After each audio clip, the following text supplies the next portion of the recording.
নুপুরের দাম 1000 টাকা, কিন্তু তার স্থান পায়ে। টিপের দাম 1 টাকা হলেও তার স্থান কপালে।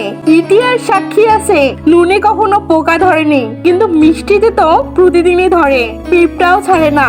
মোমবাতি জ্বালিয়ে মৃত মানুষকে স্মরণ করা হয়, আর মোমবাতি নিভিয়ে জন্মদিন পালন করা হয়। মানুষ সোজা পথে চলতে চায় না, আর বাঁকা পথে সবারই আগ্রহ বেশি।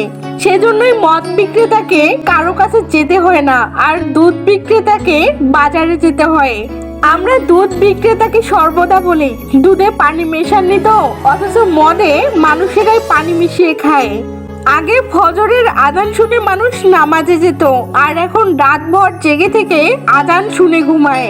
আজ পর্যন্ত মানুষকে এইটুকুই চিনলাম, পশু বললে খেপে যায়, কিন্তু বাঘের বাচ্চা বললে খুশি হয়, অথচ দুইটাই পশুর বাচ্চা। মানুষ বড়ই আজব প্রাণী।